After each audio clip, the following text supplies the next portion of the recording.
Halo, selamat malam. Selamat malam teman-teman semua. Perkenalkan nama saya Andi. Saya dari jurusan Sistem Informasi BINUS Online. Eee, nah, di sini saya akan membawakan materi terkait, generatif AI. Nah, mungkin, teman-teman untuk, sekarang udah sering pakai AI kayak chatbot. Selain chatbot juga teman-teman sekarang sering generate gambar pakai AI. Nah, tapi sebenarnya gimana sih cara kerja dari si AI ini gitu.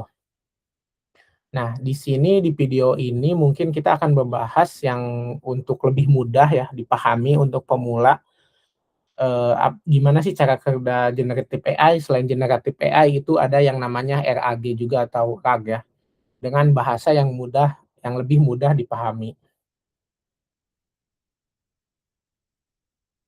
Nah, setelah menonton harapannya teman-teman bisa memahami apa itu generatif AI, mengenali keterbatasannya, memahami apa itu RAG beserta alurnya, dan melihat, gimana sih RAG ini dipakai di dunia sistem informasi. Nah mungkin, teman-teman mungkin ketika pakai AI nih, ada salah-salah gitu ya jawaban AI-nya. Nah kenapa bisa salah? Nah itu nanti kita bahas ya di video kali ini.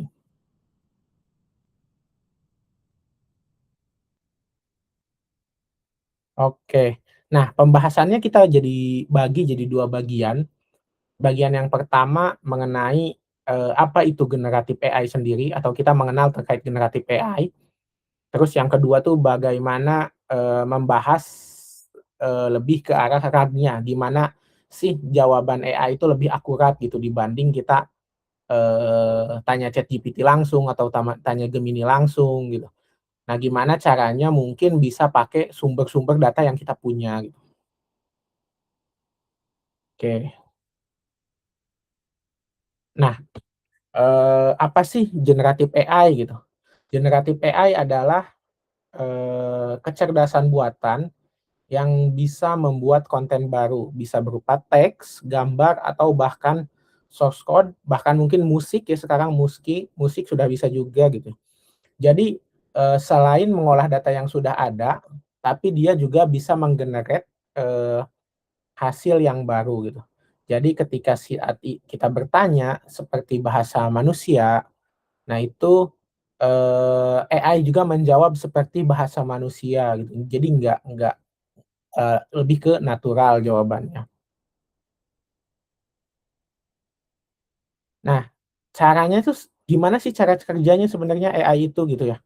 Sebenarnya simpel cara kerjanya ya, AI itu punya 3 langkah, apa namanya, 3 langkah utama ya. Pertama, kita kumpulin data dulu, untuk untuk bahan si AI atau modelnya itu biasanya disebut model, untuk belajar dari teks dalam jumlah yang sangat besar gitu. Jadi, ada yang sebelumnya, data yang kita kumpulin, pattern-pattern yang kita kumpulin, terus pelajari sama si AI. Kemudian kedua, itu tadi mempelajari polanya. Jadi bagaimana kata, bisa saling terhubung gitu, polanya seperti apa, jawabannya seperti apa, gitu. Nah, ketiga, dia menebak kata berikutnya yang paling mungkin gitu, satu persatu sampai jadi jawaban utuh. Nah,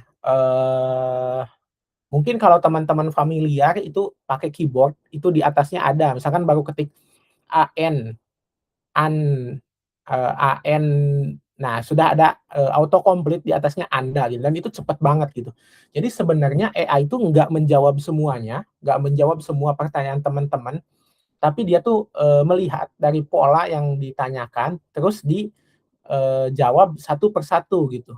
Anda mungkin mau ini, mungkin teman-teman kalau pakai keyboard yang autocomplete, pasti familiar tuh dengan autocomplete seperti itu. Mungkin, simpelnya AI itu autocomplete yang sangat canggih ya.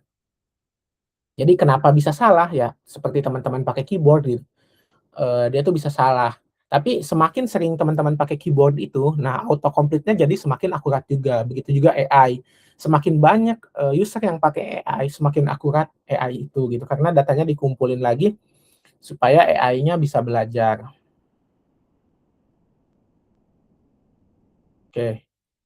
Nah, tadi tanpa kita sadari ya, kita semuanya sudah, pakai AI gitu, untuk asisten, untuk pembuat gambar, bahkan untuk coding nih, coding sekalipun sekarang udah pakai AI. Terus, mungkin teman-teman juga sering menemukan chatbot layanan pelanggan nih di banyak aplikasi atau website gitu ya, mungkin kalau mungkin kalau teman-teman pakai Telkomsel ada Veronica, di XL ada di BRI ada Sabrina, di banking lain juga ada ya, atau mungkin di website-website pemerintahan, bahkan di BGN pun itu sudah ada gitu ya. Nah, tapi nah ini ada masalah nih, ketika kita pakai Gen AI aja gitu ya, jadi dia hanya tahu saat, fase training aja datanya gitu. Akibatnya ya dia sering mengarang sendiri atau disebut, tadi itu ya hallucination gitu. Jadi dia jawab, apa namanya, dia jawab berdasarkan apa yang ada di otak dia aja gitu. Jadi, kalau di keyboard tuh autocomplete-nya pencet pencet pencet terus gitu. Jadi mungkin sebenarnya valid, tapi informasinya bukan informasi yang terbaru gitu. Contoh misalkan kita, punya AI yang dilatih data sampai tahun 2024 misalkan. Nah, kita bertanya siapa presiden Indonesia. Nah, mungkin dia bisa tahu gitu ya, presidennya siapa. Tapi ketika kita pakai AI yang sama di tahun 2020, 2030 mungkin ya, ketika udah ganti presiden, nah dia nggak bakalan bisa jawab lagi gitu. Nah, ini sih gimana sih caranya gitu ya, supaya kita mensolusikan ini. Nah, di sini, fungsinya RAG tersebut gitu. RAG ini apa sih? Nah, RAG ini singkatan dari Retrieval Augmented Generation. Jadi intinya, si AI itu mencari dulu informasi yang relevan, baru menuliskan jawabannya berdasarkan informasi tersebut. Jadi kalau teman-teman pakai namanya ketika ujian nih contohnya, jadi nggak mengingat semua yang ada, istilah namanya open book. Jadi nggak jawab berdasarkan yang ada di otak, tapi lihat dulu buku, terus kemudian, dari buku itu disimpulkan, "Oh, datanya seperti ini, oh, materi sebelumnya ini, pertanyaannya ini, kira-kira jawabannya ini," gitu. Nah, jadi RAG itu open book, kalau generatif AI itu closed book, ya apa aja yang dihafal otak gitu. Kalau open book kita bisa, buka sumber lain gitu supaya, kita lebih tepat dalam menjawab gitu ya. Nah, bagaimana sih RAG ini, bekerja gitu ya. Nah, ada 4 langkah ketika kita menggunakan RAG. Pertama, pengguna bertanya, lalu yang kedua, sistem mencari dari, database atau sumber, dokumen. Ketiga, ketika kita tanya ke AI, kita lemparkan dulu sebagai konteks. Contoh, "Saya mau tahu presiden sekarang siapa." Nah, di atasnya kita simpen data dari, apa namanya, misalkan dari data sumber, pemilihan presiden gitu. Nah, itu jawaban AI bakal lebih akurat gitu ya. Nah, lalu ketiganya, apa namanya, keempatnya AI-nya ngasih jawaban itu gitu. Jadi kayak lebih valid gitu jawabannya. Pertama mencari, kemudian disimpan di konteks, lalu keempatnya AI menjawabnya. Nah, sebenarnya, kan dokumennya banyak ya.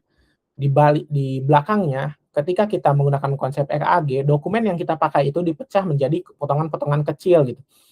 Lalu, potongan-potongan itu diubah menjadi angka yang mewakili makna. Nah, kenapa pencariannya cepat, itu disebutnya, kita, kita pakai namanya,